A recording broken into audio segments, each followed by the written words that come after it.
what we're going to talk about. And in England, they'd been making talkies clocks for some years, and they had a guild of clockmakers, which is very similar to our unions today. And they would train apprentices. After 7 or 8 years, they would be certified as master clockmakers. Well, for the first, now this didn't happen until 100 years after we began to settle. In the middle of the 18th century, we began to get clocks into this country. And instead of importing them, we also found out that some of the people who were guild members in England said, well, why don't I go to the new country and we'll set up our own clock shops over there. And that's what they did. We had guild master clockmakers coming into America, colonies, and they took on apprentices, just like the old system. No, they were just making brass tall-case clocks, which were all about the same. They had a master pattern, but they were made by hand in a sense that they would cast brass, and they had little patterns, hand patterns. They'd make wheels, and they'd file them, and they'd nail them and hammer them, and they had little machines that they could turn by hand to cut the gear teeth, and they had an indexing plate that they could put the correct number of teeth in each wheel so that you would go up the train. And they didn't design this. This was somebody maybe 150, 200 years before that. We don't think of, today engineers are coming out of our pockets, but at that time to have a person who could really look at mathematics and figure out how to make a clock so that it would keep time, it was quite a chore. But once they got the pattern down, they could repeat it. But since they were making them almost by hand, they could only make 7 or 8 clocks a year, and they survived on that. Once we had an English clockmaker by Daniel Burnap came over, and he apprenticed a man named Eli Terry, a young boy who was born in East Windsor, Connecticut in 1751. He was too young for the Revolution, but he did finish his apprenticeship, and in 1793 he got his Master's Guild Clockmaker certificate, and he started out on his own. But between the Revolution and 1793, England was pretty mad at us, they cut us off. They were raiding our ships, and we weren't having too much in trade, and they were the source of brass. And we weren't getting any brass. If you wanted to make a brass clock, and you either had to find an old scrap one, or you had to find an old brass teapot, or a kettle, or a pot, or something like that, and remelt it and cast your parts. So our New England ingenuity, they said, well, let's not use brass. Let's try wood. Wood clocks sound kind of funny, but if you gear it right and don't overpower it, it'll last. So they were making tall clocks with a wood movement.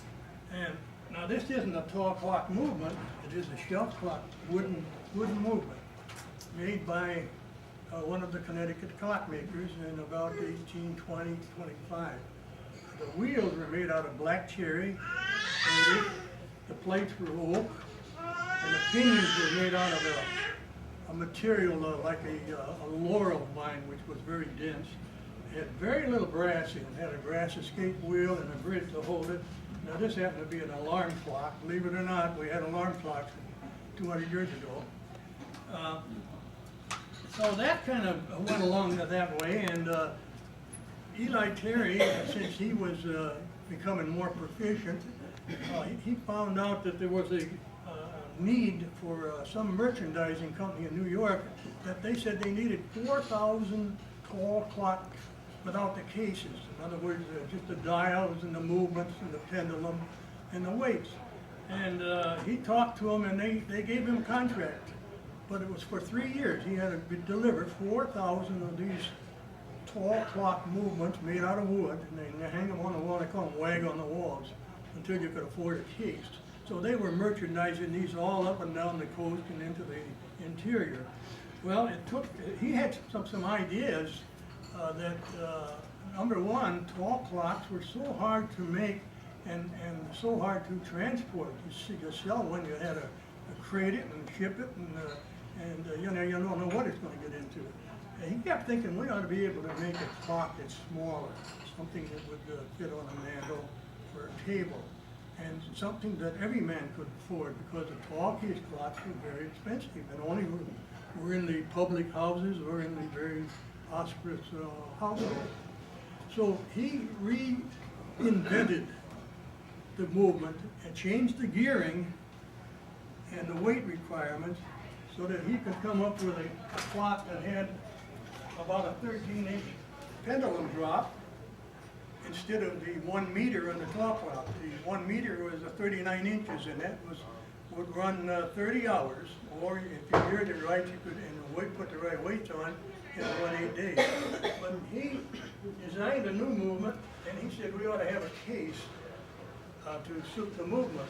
And he designed this particular clock right here called a pillar and scroll. And in my viewpoint, this is the classic of all American shelf clocks. It's a wooden movement clock. It was run on weights of 3 pounds each. It ran only one day. You had to wind it every day. And I often wondered, why would a man way out in the middle of the nowhere put a clock like this on there? And he couldn't tell what time it was, except if the sun was shining, he might say it's high noon. If he forgot to wind it, he'd start all over again. It was in closer to town, but we're talking in the 1820s now. That clock dates from 1825. And anyhow, it was a very good seller, and he had patents on it, but the patents weren't written very well, so everybody and their brother started making these clocks. They saw what the movement was, or how it was going, and people could afford them. Although even at the price that they were selling them at that time, it was very expensive. This clock at that time sold for $12. But that was a lot of money, and they would go out and they'd sell them to the public in the springtime, and said, well, try it all summer, and at the end of the agricultural season, we'll come back and collect the money. Well, some of them couldn't pay for it, but the great majority of them found a way to pay for the clock because they'd had it for 6 months and enjoyed it. So anyhow, this type of clock and the same type of movement, people began to kind of expand on it. So a man by Elias Ingram came into the clock business, and he was a carver. He'd take mahogany and turn these on a lathe and make a carved clock, same type of movement. And then they did a little bit more. They went over and they got into the stenciling because the Hitchcock furniture was coming into being at that time.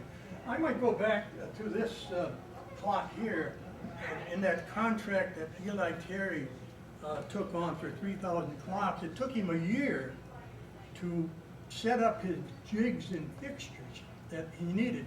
What he did, instead of making a clock individually, he made jigs and fixtures, and he used water power. He had a grist mill that he converted so that he could take and stack up 12 wheels that were blank and run them into a series of saws, and he indexed it, and he'd cut 10 wheels or 12 wheels, and they're all the same. And he could do that all day long. So, and if he got all of his parts together, he had people that he would train how to assemble these things. And it didn't make any difference whether they had a wheel that he made last week or this week. It would work. He was probably the father of the American industry where you had interchangeability. That's a big point to make about Eli Terry. Eli Whitney in the Revolution made a series of guns for the Revolutionary War where they were reasonably interchangeable parts, but they were never in any great volume. Eli Terry was the father of the modern industry where you could put things on a line, you might say, and they would all go together. So that's the big point about that. The rest of them were imitators, using the same type of things. But about the middle of 1830s, the styles began to change, and the Hitchcock stenciling furniture was quite popular. One of the people who was clockmaker and imitating Eli Terry was a man named Chauncey Jerome. And he was an innovator. He was a salesman, a fundraiser. He was not a clockmaker, but he knew how to get people involved and get the money so they could set up a factory. And he brought into effect what we call the bronze looking glass clock. He could make this $2 cheaper than it cost to make this clock, and he could probably sell it for $2 more, he found out. And it was just a box with these columns on it, and he'd stencil them. And he became the largest clockmaker in that part of the country, which I haven't talked about. The big center of the American clock took place in Connecticut, right near Hartford, and Bristol, Connecticut, and Plymouth, and Plymouth Hollow, and those towns, Waterbury and Watertown. That's where our big clock companies settled. And the reason they did that early was because of the water power that was available. There was these little streams that were dammed, and they had mills, and that's how they made their clocks. And these mills with this tools and drills and everything all run off of the main power shaft. So anyhow, Chauncey Jerome had this clock here. This is a reasonable example. In fact, it even says made by C&N Jerome. N was his brother Noble, Chauncey and Noble Jerome. And Chauncey was the entrepreneur, Noble was the mechanic. He knew how to make a clock. And so they formed a partnership. But over the years, Chauncey Jerome had maybe 6 or 7 different partners. He would go along and they'd do pretty good, and their business would fall off and find somebody else to invest. They put his name on the label. All these clocks had labels in them. And the reason they put the label in is they keep the dust out. And somebody said, well, we're going to put a piece of paper in there and we're going to put our name on it. So that's what they did. That's like an advertising. But in 1837, we had a financial panic in this country, a tremendous depression. And you know, we didn't have the Federal Deposit System or the FDIC, so every little crossroads village had a bank. We had a bank of Pinckney, Michigan over here, or a bank of Wilcomus, and they had no real backing. All they did was print money, paper. And all at once the bottom dropped out of the market and the paper money was worthless. Well, at that time, there were clock people, maybe 180 different clock labels coming out of Connecticut. And I looked back in the records and researched, and I even had one of my ancestors. George Abner Stocking was a clock maker, had a label in Amber, New York. And what I found out, he really was a general merchandiser, had a store, and he was buying the movements from Connecticut and having a local man make a case similar to this, and they just assemble them and he'd slap his label on it. So, but that depression and panic put most of them out of business. It was just terrible. But Chauncey Jerome, again, being an innovator and an entrepreneur and an idea man, not much of a mechanic, he says, well, you know, we've been building wooden clocks for the last 25 years, 30 years, and it's time maybe we can do something else. And the reason we didn't have brass is we didn't have any brass mills in this country until about the middle of the 1830s. The Benedict and Burnham Company in Waterbury, Connecticut set up brass mills, and they were rolling out raw brass. So we finally got to a point where we could buy brass, and again with jigs and stamps and fixtures, we could make a brass movement. And this was, his brother designed this, Noble Jerome. Just a little 3-wheel clock, and it ran for 30 hours a day. Most of these clocks are one-day clocks. And he put that into a case like this. It's an OG clock. And the OG, you get this name from the molding that surrounds it. It's an S-shaped OG molding. And that became the most very popular clock. He was selling these like, you know, after that depression, and all at once we were coming in with this brass movement clock. It didn't, the wheels didn't warp, it didn't hang up, you didn't have to worry about it too much. And so he became very, very successful, and at one time Chauncey Jerome, after he introduced this clock in the or late 1830s, early 1840s, was the largest clockmaker in Connecticut at the time. And, but he had his failings, and he would go broke every once in a while because he would overextend himself. And he finally ended up being a stockholder in a clock company that became New Haven Clock Company. And his nephew, Hiram Camp, became the president of it. And the New Haven Clock Company was one that lasted because once this type of clock, which was a weight-driven clock, began to lose interest, what happened is, in about 1840, somebody devised a method of making springs for these clocks. Up to this time, we didn't have the technology to make a spring. There were springs in Europe, but these were very, very expensive and hard to use. A pair of brothers, Lawson and Chauncey Ives, designed and started making brass and steel springs to run clocks.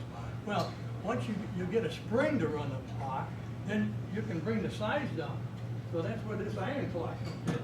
That's an 8-day clock dating from 1842. It's spring driven. So here all at once you come from this to this, and it becomes more portable, more usable, and everything else down the line.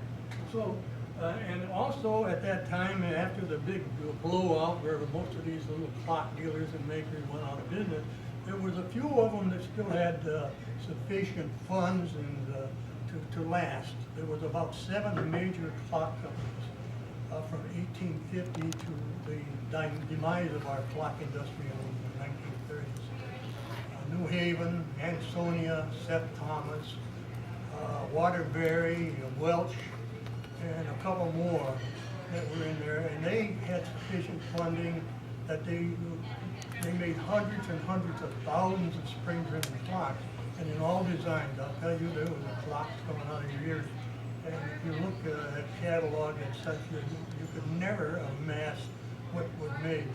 But some of the clocks that they were making followed the era. This is the Victorian era of the kitchen clock, or grown-up parlor clock, an 8-day spring-driven clock, and it even had an alarm.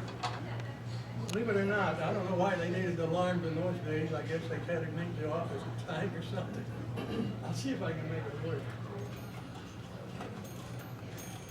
It rang on a bell, and you couldn't, there's no shut-off on it.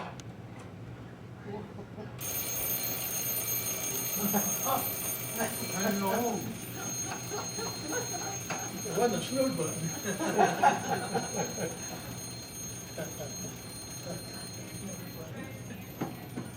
And then after that, we started to get into a little different designs, black mantle clocks. And probably all of you remember grandmother's mantle clock, grandfather, which was usually black and had little columns along the sides, and et cetera, or this type of clock here. Oh, my string. I'm all right. Yeah. And this was one that was made by Seth Thomas. It's an 8-day chime clock. It chimes the Westminster chimes on bells.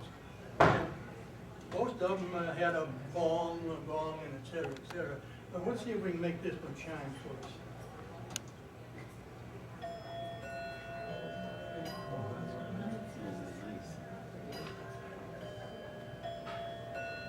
That's a keeper. Yes, yes.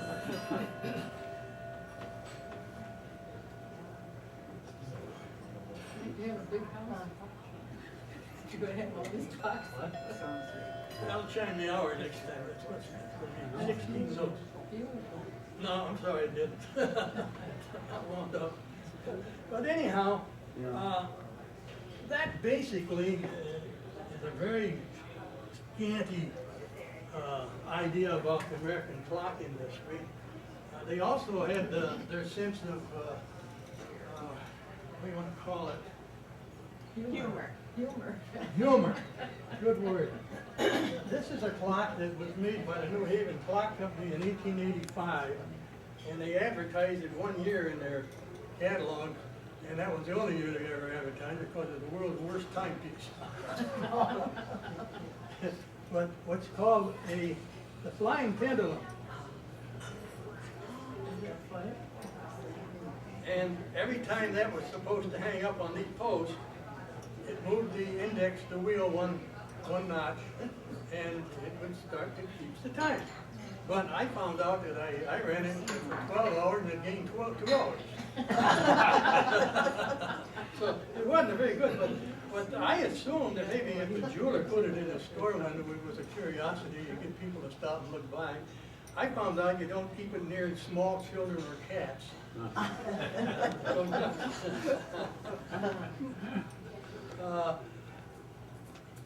I suppose I could talk on and on and on about this, and if you have any questions, I'll try to answer them. I have a book here that's available at your library. It's called 200 Years of American Clocks and Watches. It's very, very interesting. It doesn't go into a whole lot of detail, but it gives you a lot of background about the American clock industry. And it was written by Chris Bailey over in Bristol, Connecticut. And if there's any questions, I'd be happy to try to answer it. Go ahead, Bob. Well, my wife wants to know, do these clocks have to be oiled?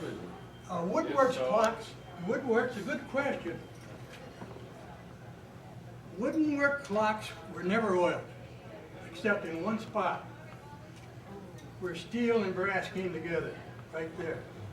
The pivots were made out of steel, and they ran in wood, in the oak, and you never oiled them. All they do is collect dirt, clog themselves up, and oxidize.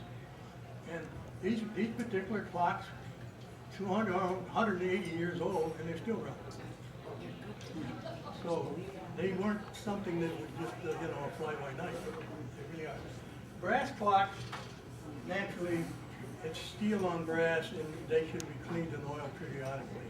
I found clocks that, especially our American bracket-type clocks, shelf clocks, were so overpowered that they would run forever, and nobody would oil them, and all at once they'd stop. And they'd send them into the clock repairman, and he'd look at it, and the thing was so worn out, you couldn't repair it. I had one that came in, and the pivots were like dumbbells. Nobody had ever oiled that thing, and it wore grooves in every one of the pivots, and one of them I just barely touched, and it bent and broke right off. I said, the only way you can do anything with that clock was replace the movement. So that, they would run, and often, very rarely did anybody take care of them. Oil them and clean them. They say every 5 years you should at least do something. But I found out that most of them never are taken care of. I get them. I've done a lot of repair work, which I'm not doing anymore. But we'd get these type of clocks in the spring here, and they're black with oxidation and crummy dust and oils all caked up on them. One man brought a clock in, and he says, well, every time it stopped, I'd do WD-40. I ruined a whole gallon of cleaner on that. Put it in a gallon of cleaner, and I'll tell you, WD-40 is nothing that's as easy to take off. When I got through with that, I had to take it and dispose of it at the local gas station. Not in your car, but in the original. Yes, you have a question. You gave us a nice transition from the wooden works and the tall clocks all the way to the brass and then the smaller clocks. But what about when the electric clock came in? Oh, yeah, and then, yeah, that's a good point. Well, and then how long from the introduction of the electric clock did it really start to take over? Was there a 20-year period or That's right. what have you? I said that there were about 7 major clock companies in this country, and they lasted a period of 80 years, from 1850 to 1930, at the end of the Depression.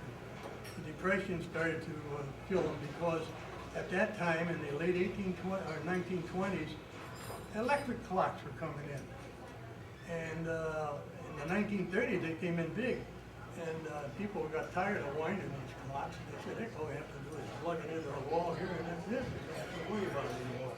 So slowly but surely, our big clock companies started going into bankruptcy, etc. Ansonia Clock Company was bought lock, stock, and barrel, and all the tools and everything by some firm in Russia. They took them over there and they set up a new clock shop in Russia and so on and so forth. Seth Thomas' name is the only one that I know of that's still around, and that's not even anything made in this country. It's all German. The General Time Company or something of that nature.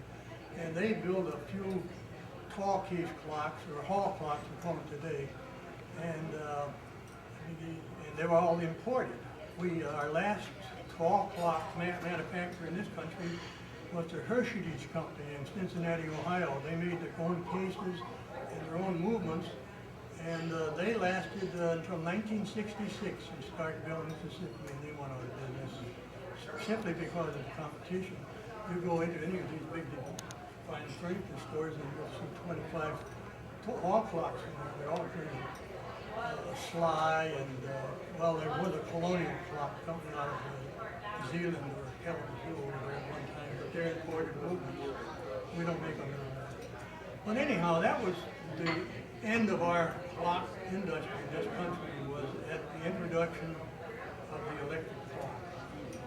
And we weren't tooled up, we made them, but we never were as competitive as some of the smaller outfits that came in. Today, I don't know if there's, other than Seth Thomas, I think is the only name left. I don't think you'll ever see a New Haven anymore, or Hansonius and stuff like that. They're gone. So that's my story. Any more questions? I could go on and on and on.